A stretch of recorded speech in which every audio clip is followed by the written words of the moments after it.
সারা দেশে একযোগে চলতি বছরের এইচএসসি ও সমমান পরীক্ষা শুরু হয়েছে। সকাল 10টায় প্রথম দিনের পরীক্ষা শুরু হয়, শেষ হয় দুপুর 1টায়। চট্টগ্রাম শিক্ষা বোর্ডে নকল প্রতিরোধ ও শৃঙ্খলা বজায় রাখতে কেন্দ্রের আশেপাশে 144 ধারা জারি করা হয়। প্রতিনিধিদের পাঠানো তথ্য ছবিতে দেখুন ডেস্ক রিপোর্ট।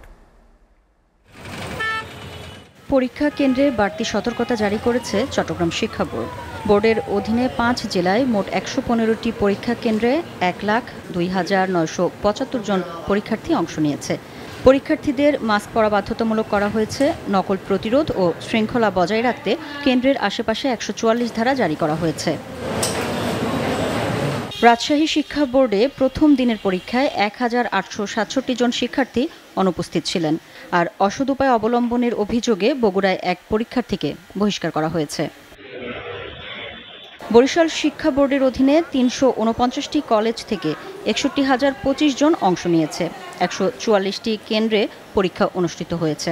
প্রতিটি কেন্দ্রে শিক্ষার্থীদের মধ্যে মাস্ক বিতরণ করা হয়েছে। এছাড়া শিক্ষার্থীদের হাত ধোয়া সহ হ্যান্ড স্যানিটাইজের ব্যবস্থা করা হয়েছে। ময়মনসিংহের 4 জেলায় 106টি কেন্দ্রে 290টি শিক্ষা প্রতিষ্ঠানে 78,994 জন শিক্ষার্থী পরীক্ষায় অংশ নিয়েছেন। আমরা 3টা পয়েন্টে স্যানিটেশন রেখেছি। এছাড়াও ছাত্রদল সহ অন্যান্য সংগঠনগুলি তারা বাইরে হেল্প ডেস্কের মাধ্যমে ওখানেও স্যানিটেশনের ব্যবস্থা রেখেছে। আমরা ইনশাল্লাহ ছেলেমেয়েরা সুন্দর পরিবেশে পরীক্ষা দিতে পারব।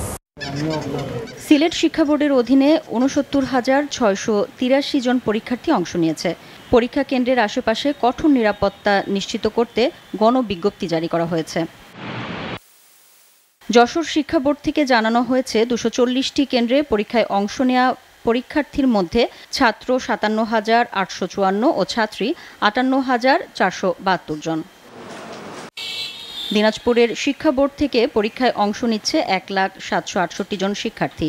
শিক্ষা বোর্ডের পরীক্ষা নিয়ন্ত্রক প্রফেসর মীর সাজ্জাদ আলী জানান, রংপুর বিভাগে 8 জেলায় মোট 664টি কলেজে 213টি কেন্দ্রে পরীক্ষা হয়। এসিটিভি নিউজ ডেস্ক।